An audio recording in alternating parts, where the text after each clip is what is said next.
I'm Cherryll. And I'm Nancy, and welcome to Conversations with Nancy and Cherryll.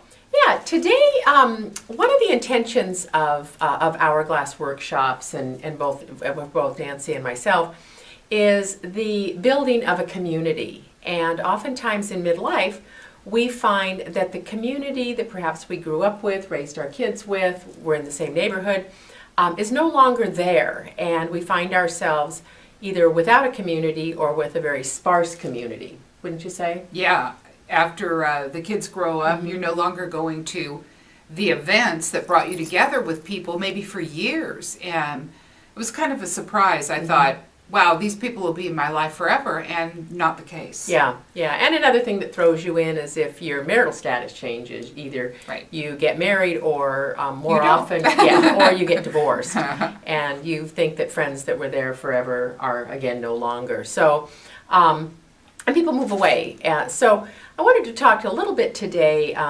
We were discussing the idea of friendships and both initiating friendships and investing in friends.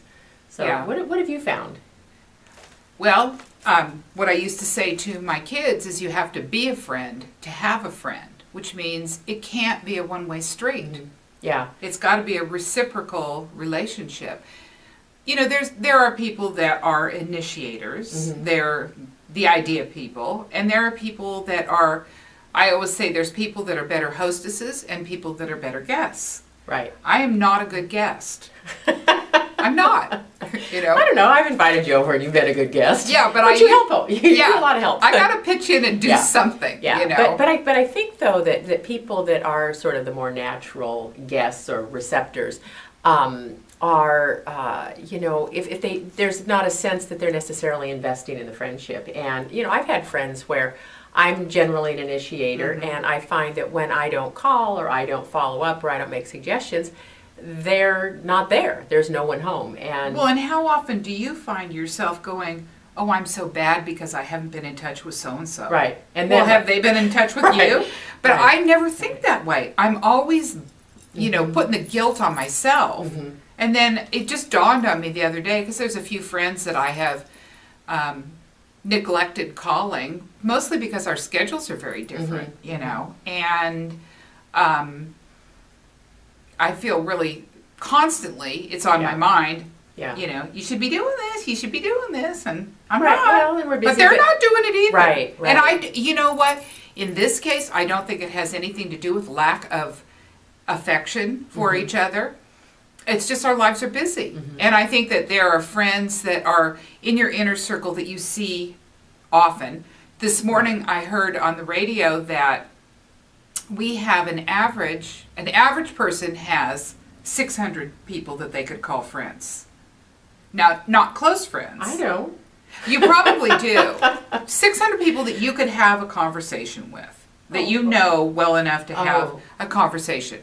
But they say that there's probably less than 25 that you would actually trust with an important piece in your life, That makes sense. And I think that's probably true. So you have your nuclear group of friends that you see often because you work with them, because you do activities, play tennis with them or something. They're not necessarily super close friends, but they're people you see often, right? And you entertain with, and then you have your larger group of friends that you see occasionally, maybe at business meetings or church groups or something, and then your acquaintances. How many people can you really count as very close friends? Right. I think the number's probably small. Yeah, I think so. And I think that I think it's important that we do keep in touch and maintain some kind of physical presence with those people. A phone call at the minimum.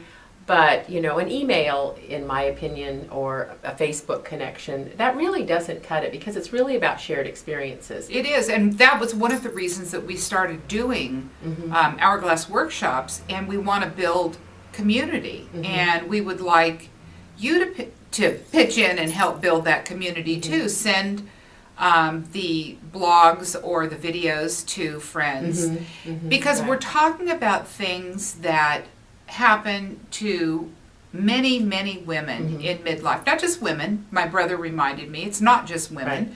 This pertains to men too.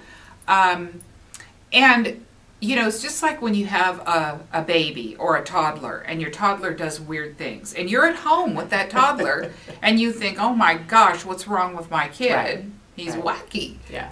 But then you go to a preschool and you find out that there are 30 moms there with 30 toddlers that are all cuckoo. Yeah. You know? Yeah. So that makes you feel a lot better. Right. So that's the whole idea of this workshop idea, you know, is that you hear, we talk about what's going on. I see patients every day, so I have kind of my finger on what a lot of women are thinking. Cheryl's active in a lot of different groups. And so we're hearing the same thing over and over. There is a commonality. And that's basically what we're bringing to you is the question of the day. Something that we've noticed that more than one person has asked. Yeah.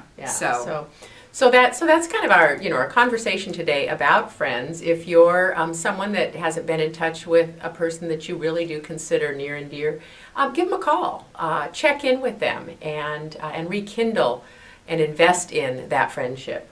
So, yeah. And if there's something you would like us to talk about, just email us. Yeah. You know, put a comment down there, and we will certainly address it. Yeah.